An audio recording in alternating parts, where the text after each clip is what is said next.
Hello children, this is Anirudh Tiwari, Mount Ritrazi School, Jhansi. Today in NCERT book, chapter number 3, Human Reproduction, we are going to talk about the first topic, the male reproductive system, which consists of primary sex organs, that means a pair of testes which are inside the scrotum. Scrotum is a kind of layer made up of connective tissues which is outside the body, and it keeps testes 2 to 3 degrees centigrade below the temperature of the body, so that inside the testes whatever sperms are being made, they should not be killed, because in temperature, if the temperature becomes the temperature of the body, if the temperature of testis becomes similar to the temperature of body, the sperms die. So this is primary sex organ, testis. Number second, secondary sex organs. So there are so many tubes, there are so many pipelines, transporting system, there are so many ejaculatory duct, associated glands are there. This everything includes secondary sex organs. And the last one is external genitalia, which helps in the copulation or mating process.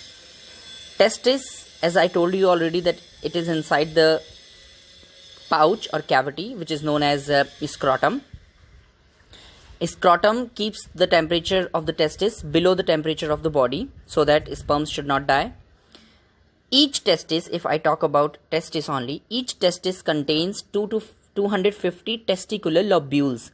Inside the lobules there is a very highly coiled seminiferous tubule, which you can see here in the testis section, the last testicular lobule.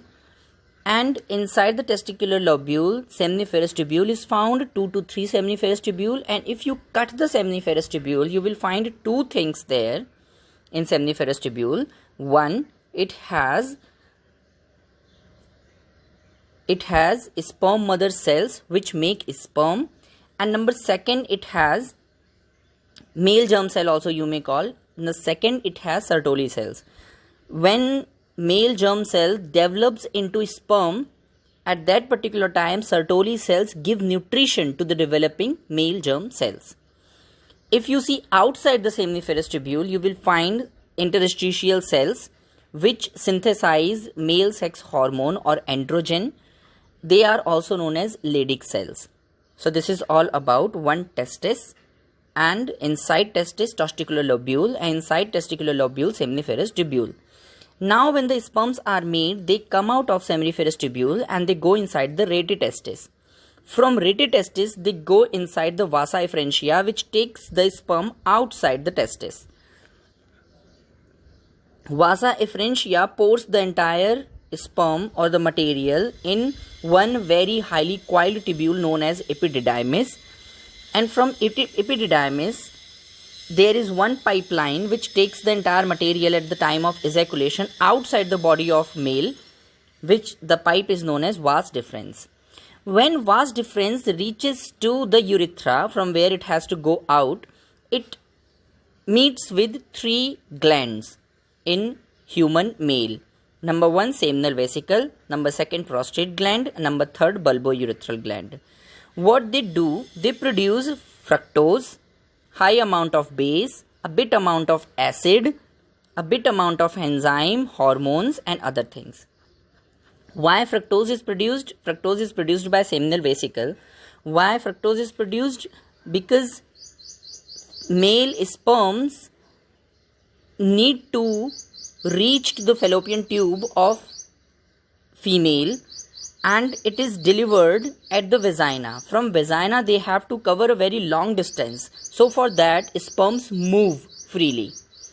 And to move they need energy. And for that energy they have mitochondria. And mitochondria also requires raw material to make the energy. So that raw material is fructose, which is with the sperm, which is produced by seminal vesicle. Number 2, prostate gland, it produces high amount of base.